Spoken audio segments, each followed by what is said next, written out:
Landlocked and surrounded by 5 countries, Ethiopia is one of East Africa's forgotten lands. Seemingly passive deserts in fact seethe with fire. And cloud-piercing peaks shield a secret Eden of canyons and cliff tops teeming with life. This fertile wilderness is a haven for a whole host of specialist hunters who have adapted and perfected unique strategies in order to survive. Deeply spiritual people have clung to parts of these mountains for nearly 4,000 years. And the highlands are also the final retreat for one of Africa's most isolated primates.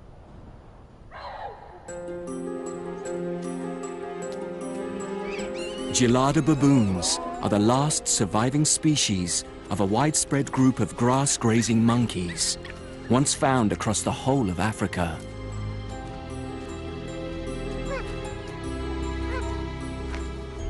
Their relatives began disappearing around 1 million years ago, when the African climate started to warm, and edible grasses began growing only at higher altitudes. Geladas either moved to where there was food, or people also capitalize on the highlands' fertile soil. Ethiopia's geladas may be about to face the battle of all battles in order to survive. Despite the rich offerings of their mountainous home, could this really be the geladas' last stand?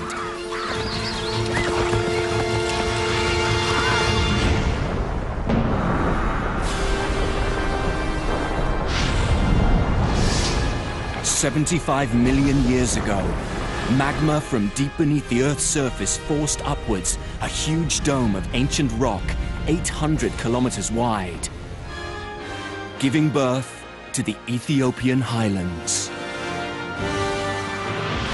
Eventually, the tectonic plate beneath this enormous formation began to split and separate, sparking a chain of volcanic activity along what is now known as the Great Rift Valley.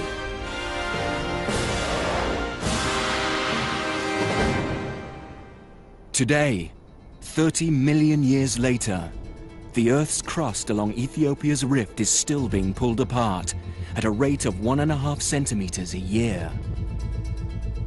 It is also sinking. The Danakil Desert, or depression, is currently over 100 meters below sea level, making it one of the lowest points on the Earth's surface. The Danakil is also the hottest place on the planet.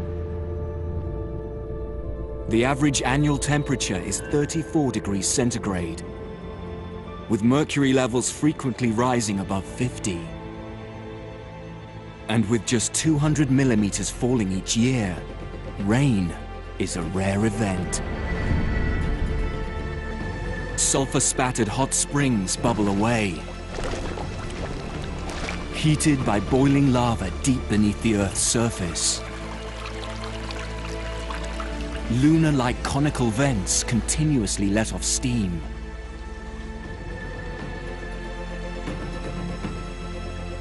Around 1,200 square kilometers of the Danakil region is a giant salt plain.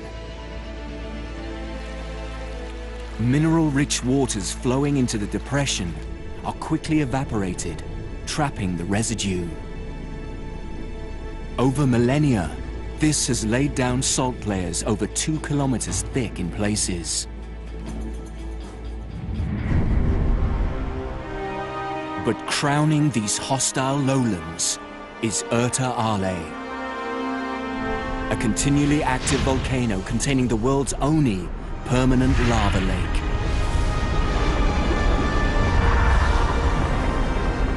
This sea of molten rock is more than 1/2 kilometer across.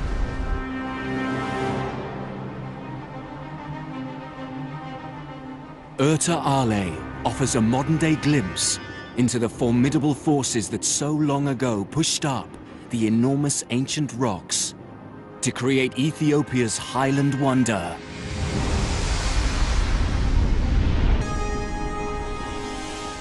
The roof of Africa.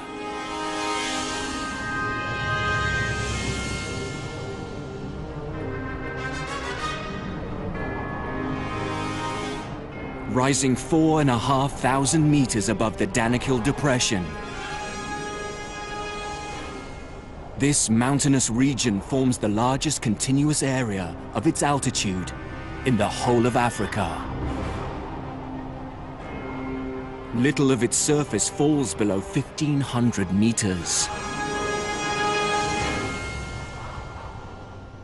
And the annual rainfall up here is around 7 times that of the parched land below.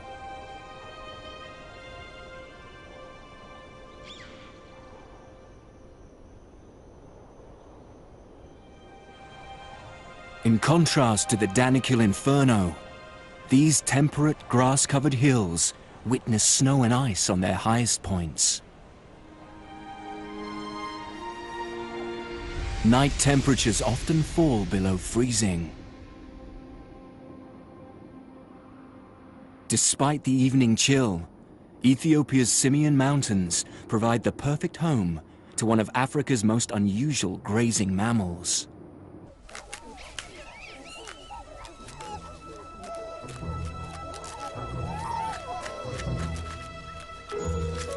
Unlike most monkeys, the gelada's diet is primarily made up of grass.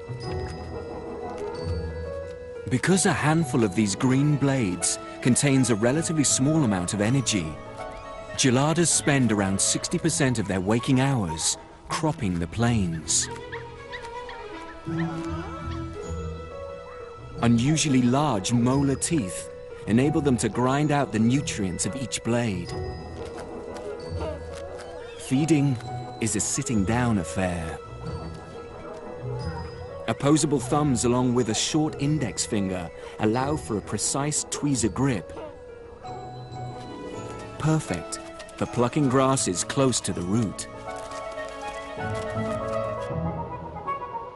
With herds numbering up to 600 individuals, the highlands' grassy plateaus are in no time stripped short.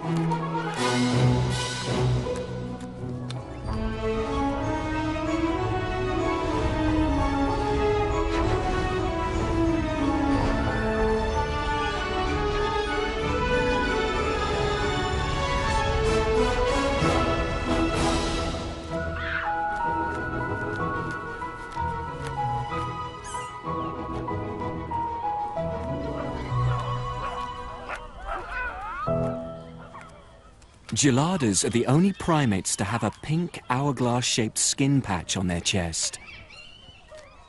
As well as adding to their distinctive looks, it has a more important use. In other baboon societies, the female's bottom changes appearance, signaling she's ready to mate. But because geladas spend so much of their time sitting down, it's their chest patch that blisters and becomes brighter in color whenever they're fertile.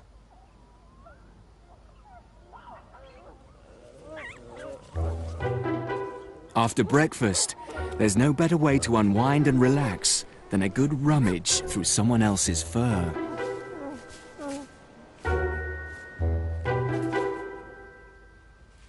This adult male gelada is about the size of a large domestic dog. He's the head of his own harem, made up of around a dozen females and their young. Also helps reaffirm social bonds throughout most of the group. It seems this alpha male would be far better off scratching his own back, not wasting his efforts on the females. Despite being the so-called boss, it's actually the women who call the shots in this society. Where to walk, when to eat, including when it's time for their leader to be replaced. Bands of bachelor males roam the outer perimeter of the herd, looking for signs of weakness, looking to catch the eye of any one of the females.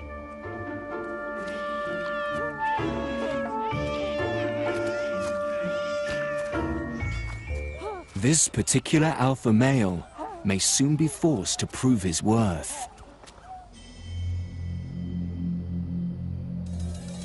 As night draws in, the herd head to the safety of the hollows in the cliff face.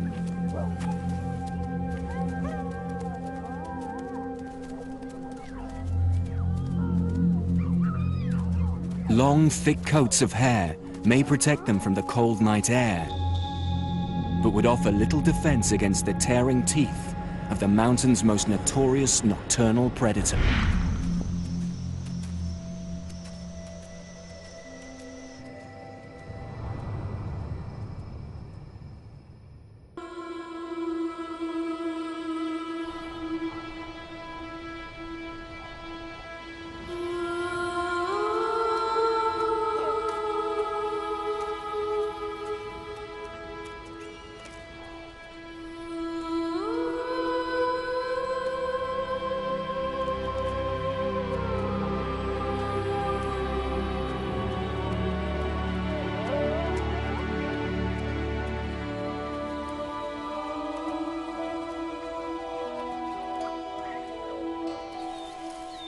While many of Ethiopia's larger predators rest throughout the day, one particular pack of highland hunters is just waking up. Ethiopian wolves evolved from a grey wolf-like ancestor, making the journey from Asia to North Africa as recently as 100,000 years ago. Also known as the simian fox or simian jackal, they are similar in size and appearance to the European red fox. Packs contain up to 13 individuals.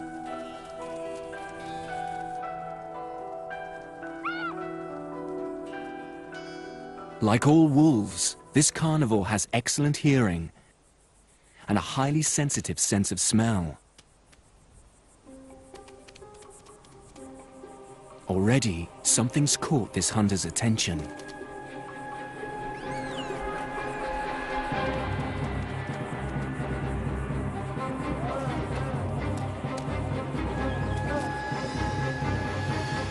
But unlike their pack-hunting cousins, Ethiopian wolves have modified their hunting strategy. They choose to hunt alone on the open grasslands, splitting up from their groups to track down their prey. The hunter freezes. Silence is key to avoid alerting its victim. Keeping a low profile, it closes in. This stalking strategy can last just a few seconds, or sometimes up to an hour. Fortunately, geladas aren't on this predator's menu. Its eyes are focused on a much smaller meal. Success. Ethiopian wolves are the ultimate rat catchers. Of the species living on the plateau, small grass rats are the most hunted prey. Over 95% of the wolf's diet is made up of rodents. With the hunting mission over, the individuals regroup and return to camp. Hungry and impatient mouths demand their share of breakfast. While some pups still rely on regurgitated catch, other members of the pack prefer their meals intact. Although of both worlds, like geladas, these extraordinary wolves are unique to Ethiopia's highlands. But there's another species that's also made these dramatic mountains its exclusive home. This creature has nerves of steel.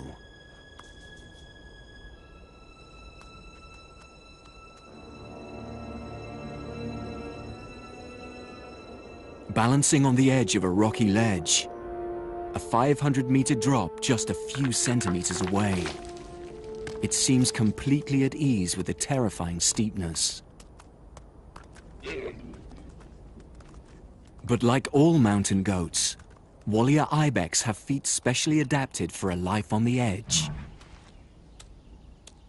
Their hooves have sharp edges and concave undersides, which act like suction cups, gluing them to this ever-challenging terrain.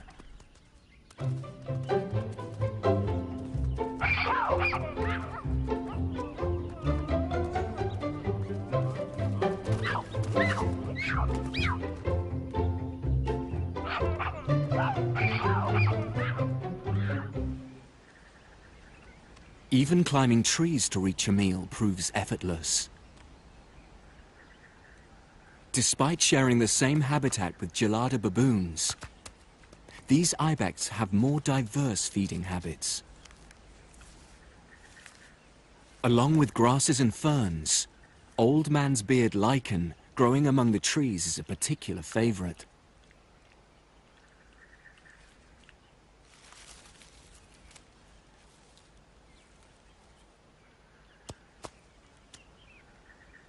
Male ibex spend the majority of their time living together in small groups, while females opt for a more solitary existence. But during the mating season, this grouping pattern changes. The females form tight-knit nursery groups, while the males put their friendships aside as soon as they get wind of the fertile females. Although their meter-long horns make for perfect back scratchers, they have a more important use at this time of year.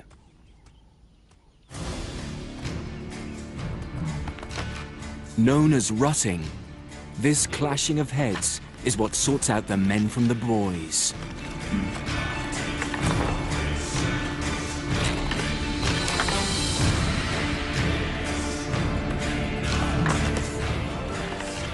As one battle is decided, another challenger steps forward.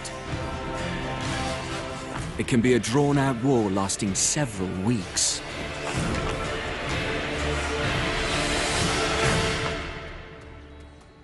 The eventual victor gets to dominate the female herd, increasing his chances of siring. Although Ethiopia's highlands provide the perfect refuge for many creatures, there's another mammal that has also risen to the challenge of surviving here.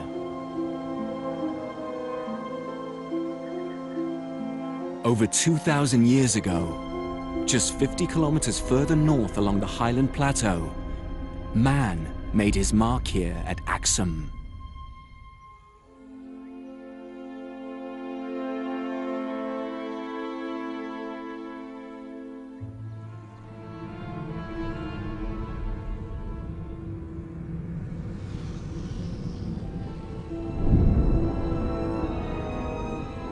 These obelisks crown the tombs of Ethiopia's ancient royal rulers, who chose this region as their political and religious capital around 3,000 years ago.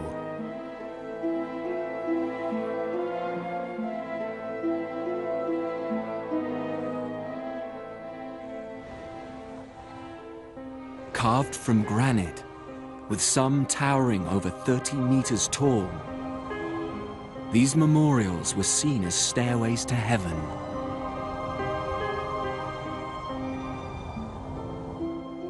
In the same mountainous district, a series of caves lie hidden amongst the landscape. For centuries, they have been the destination for thousands of steely-nerved pilgrims.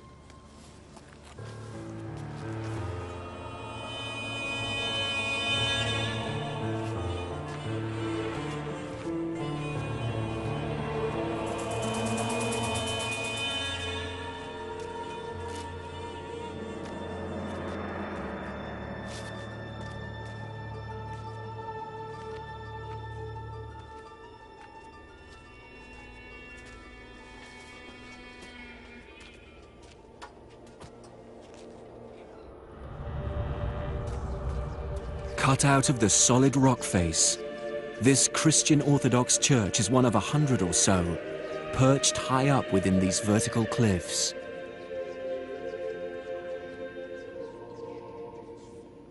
Adorned with medieval murals, for over 1,000 years these holy hideaways have allowed their congregations to participate in peaceful prayer and spiritual ritual.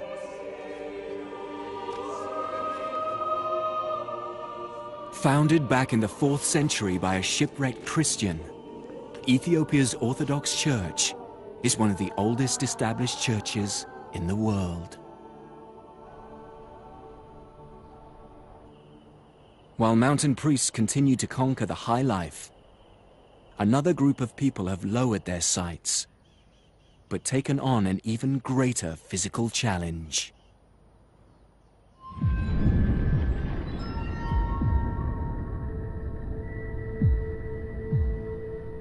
In Ethiopia's hostile Danakil Depression, the shimmering 50-degree heat reveals what appears to be a mirage of life.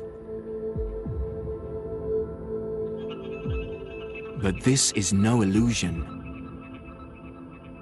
These are the Afar, tribes on the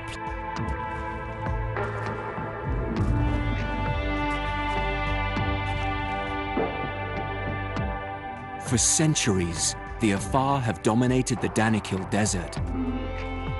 Once one of the only trade routes in and out of Africa. These nomadic herders were among the most powerful and hardy tribes on the continent. Not only did they provide the camel trains needed to transport goods, they were the keepers of Ethiopia's secret gold, otherwise known as salt. This essential human commodity was once so valuable it was traded ounce for ounce with the southern continent's gold reserves. Beneath this dry and desolate moonscape lies a seemingly endless and still expanding reserve.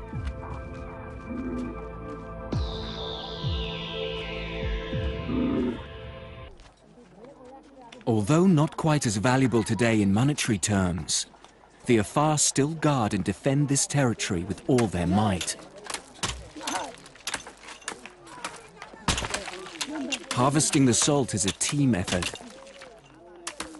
divided into 3 separate roles.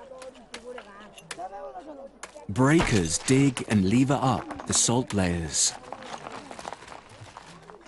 before the masons shape each brick. This is a fine.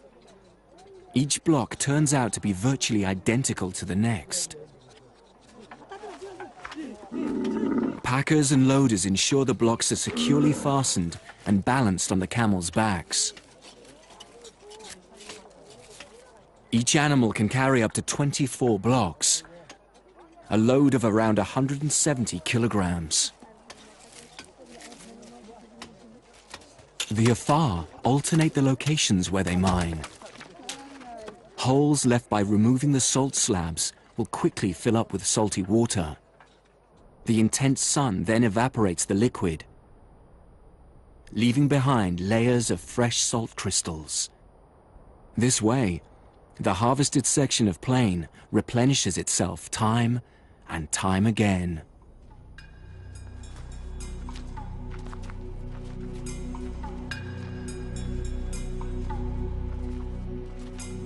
Once fully loaded, the 50-strong camel train begins the 2-week trek up to the temperate highlands. Eventually, the salt will be traded and distributed to the mountain region's various markets. As one group of hardy warriors scrape out a living in the desert, in the Gelada-inhabited highlands, another gang of primates face harsh challenges of their own. This group of Gelada bachelor males are planning a raid. The harem's alpha realizes he needs to act fast if he is to protect and retain the support of his much-prized females. Pulling back his highly elastic upper lip over his nose, he reveals 2-inch-long canines. The message to these potential challengers is clear: back off, or I'll attack. But one of the bachelors appears unfazed by the threat and stands his ground. Left with no other option, the harem's alpha male attacks.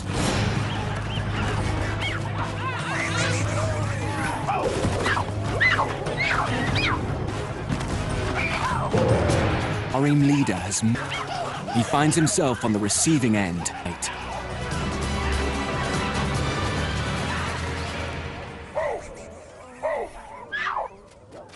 The alpha male attempts to rejoin his group.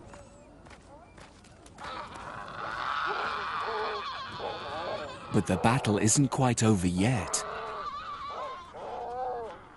The victorious bachelor male moves in to claim his prize.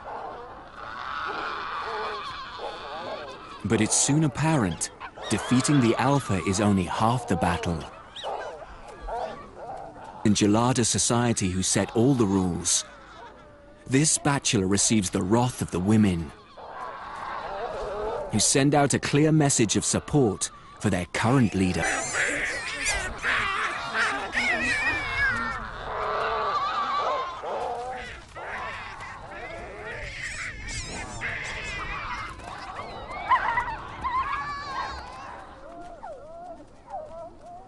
Although today the alpha has the backing of the females, it won't be long until he falls out of favor and the harem welcomes a new challenger chasing the top job.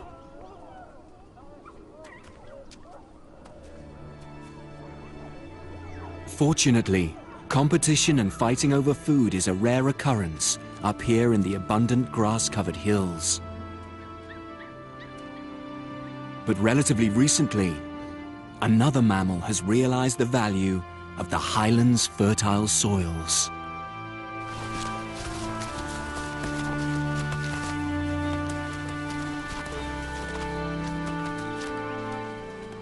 Perched on the lower ledges of this mountain kingdom are the Amhara, farmers whose lives depend on a crop that is as old as the hills: teff. This humble wheat is the ancestor from which varieties such as millet have since been cultivated, and is an integral part of Amhara society. Teff seeds are so small, a single handful is enough to sow an entire field. While men work the terrace, women of the village turn the grain's chalky flour into large, leathery pancakes. These flatbreads, known as injera, are unique to Ethiopia. Teff is milled into powder, then mixed with water, yeast, and a small quantity of flours. The base touching the hot iron pan, or mitad, turns out perfectly flat pancakes, while tiny bubbles create an upper side containing hundreds of mini craters. This porous surface makes injera the perfect bread to scoop up sauces and other traditional dishes.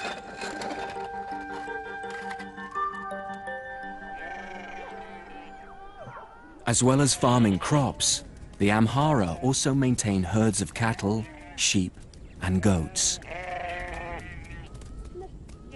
These highlands are the perfect grazing territory, and despite greatly outnumbered by the region's grass-picking primates, these four-hoofed herbivores are welcomed into the fold.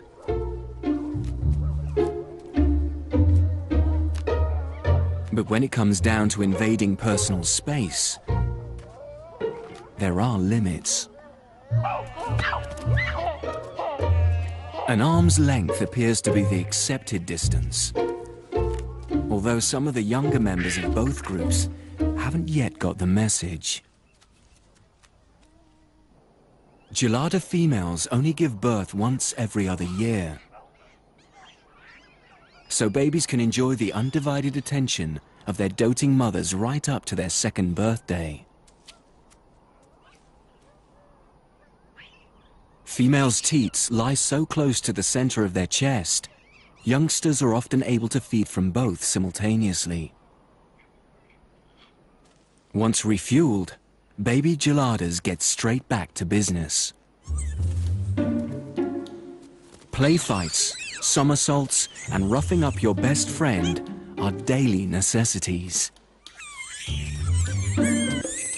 The youngsters appear indestructible as their seemingly fragile bodies bend in two and survive plummets of several meters.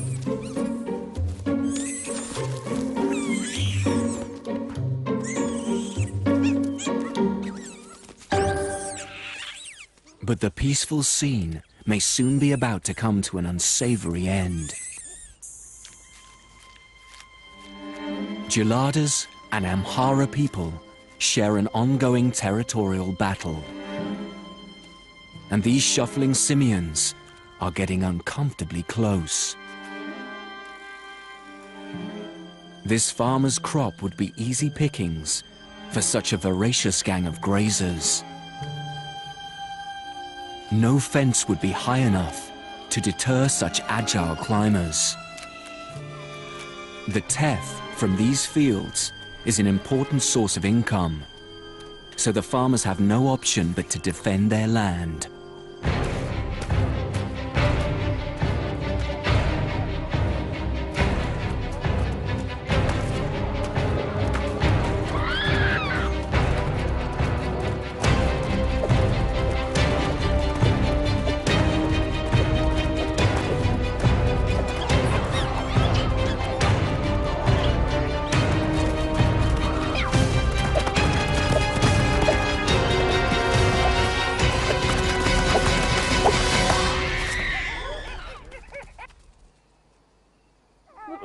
Losing your grip on these steep cliffs can have severe consequences.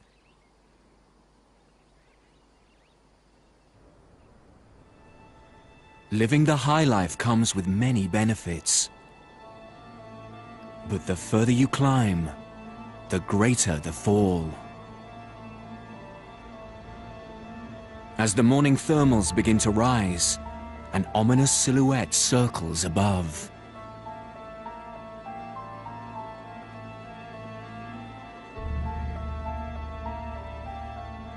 The arrival of the Highlands Undertakers confirms the demise of one of the mountain's monkeys. At over a meter tall, lappet-faced vultures are one of the largest scavengers in the region. It dominates all other birds when feeding. The carcass is quickly stripped clean as other airborne freeloaders get wind of the meal.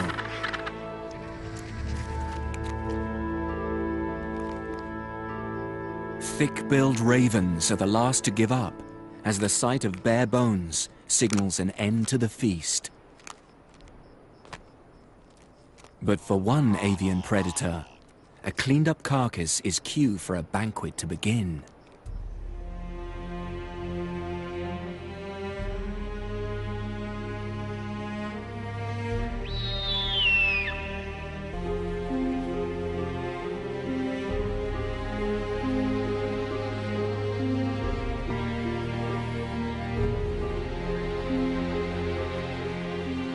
The Lammergeier vulture is unique. 3 meters, it's one of the world's largest birds of prey. It's also the only creature on the planet with a bone-dominated diet. A highly acidic stomach enables it to digest entire bones overnight. Although even for this giant, there are limits to the portion size it can swallow. But for the Lammergeier, the bigger the bone, the better, as it has developed a remarkable strategy to consume these oversized chunks.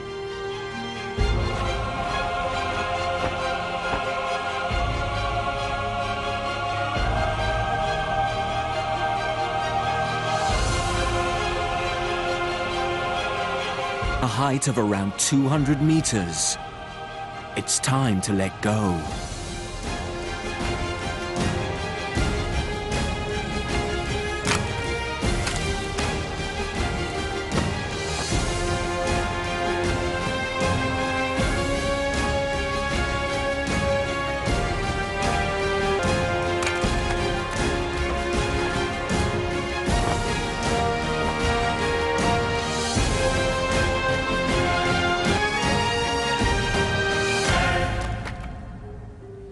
This bone-breaking action can be repeated up to 30 times until the fragments are small enough to digest.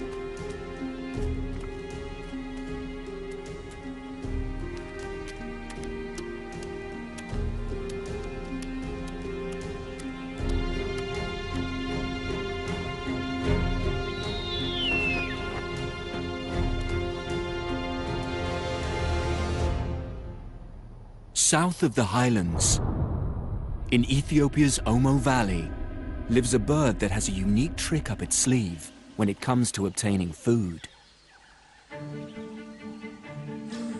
This species is being followed. Each time it bounds from tree to tree, has seemed to advertise its new location.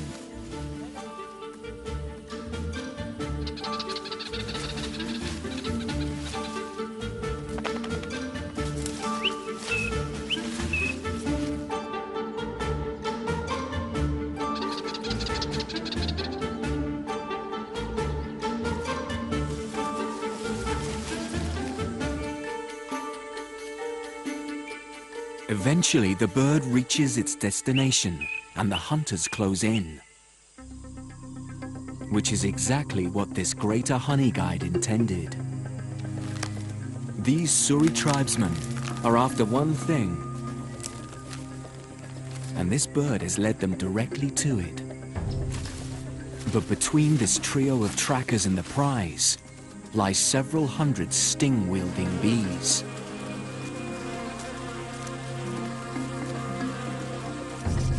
To bypass these guardians, the hunters draw on an age-old secret weapon. As soon as bees sense their hive is under attack, they release a pheromone which acts as an alarm odor. This initiates a response from the entire swarm, who instantly set about attacking the intruder. The hunter blows smoke into the nest. This not only dulls the bees' alarm receptors, it also causes them to instinctively gorge on their honey. This feeding response comes out of fear that they'll have to relocate their hive due to a potential fire. The gorging also has a pacifying effect, making them less likely to sting. Once the honey is collected, the tribesmen need to complete the final part of their mission. After waiting patiently for over half an hour, the honey guide finally gets its share of the deal. Honey guides are one of the few birds that have specialized enzymes, allowing them to digest beeswax. Along with the odd insect larvae, it makes up the majority of this species' diet. Without the hunters, or another honey-seeking animal's help, the bird wouldn't be able to access the wax hidden deep within the hollow of the tree. Should the tribesmen fail to reward their assistant, legends state next time it could take revenge by leading them to a waiting lion or venomous snake. As well as collecting honey, the Suri people are farmers, keeping a large number of cattle and other livestock. These fertile pastures, bordering the Omo River, enjoy a mild climate rainfall, perfect for raising cows, which are an important status symbol for the Suri. Not only do the cows provide milk, during the dry season they're also the source of another protein-rich, thirst-quenching drink. One of the tribe's teenagers takes aim and makes a small blood is collected from each animal once a month. Each bowl is consumed instantly before the contents begin to congeal. The Suri rarely eat their cows and will only kill them as a sacrifice on very special occasions. Men are judged on how many cattle they own and begin caring for their calves from the age of 8.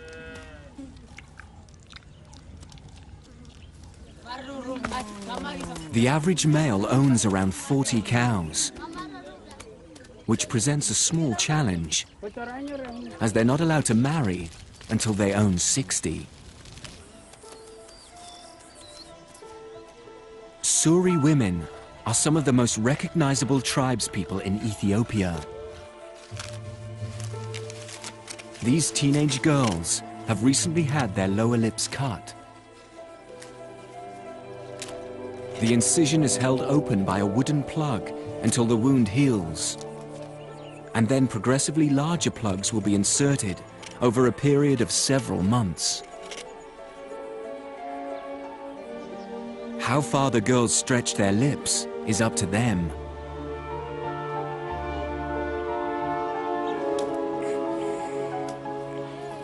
But the larger the clay plate they are able to hold, the more desirable they become to a future husband. It isn't known exactly why lip plates were first used. Some believe it was meant to discourage slavers from trading the women. But to the men of the village, it is a sign of beauty. The larger the lip plate, the greater number of cows they must pay for a bride.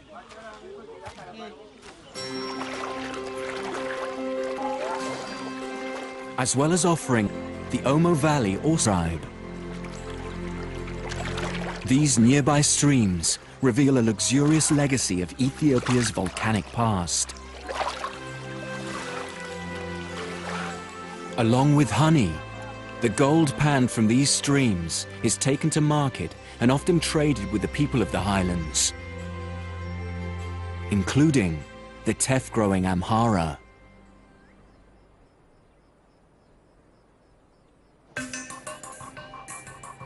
In the foothills of the highlands, it's market day.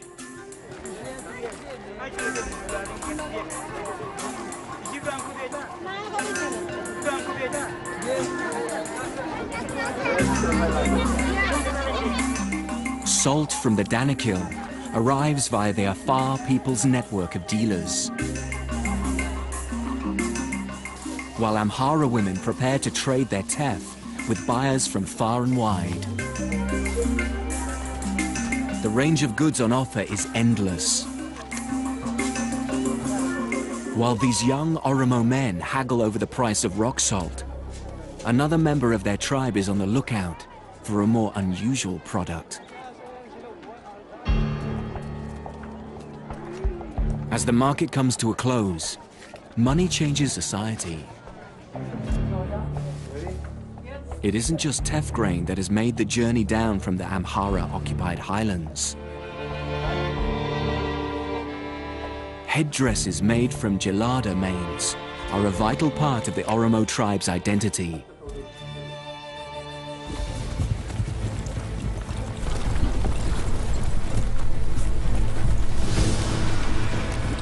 Historically, most Oromo were nomadic farmers, warrior horsemen that created terror among Ethiopia around 500 years ago.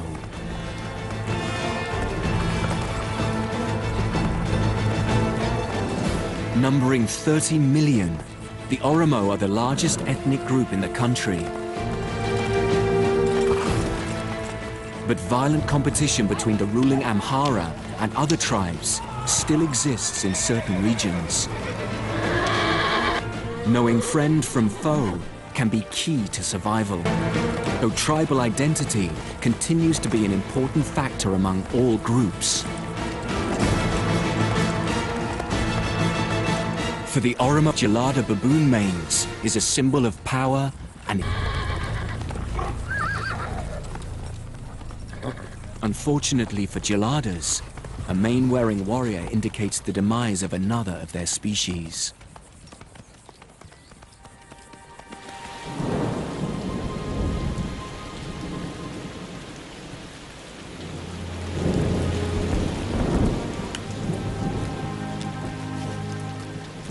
These highlands are the last refuge for this once widespread, charismatic creature.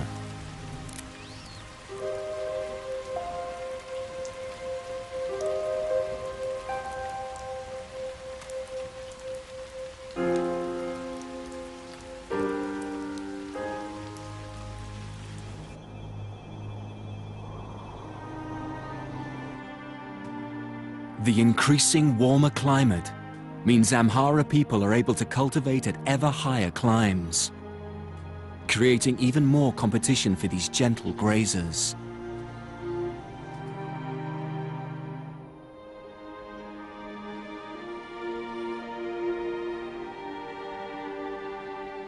The grass-dependent geladas have around 1,000 meters of altitude left before being forced off these mountaintops.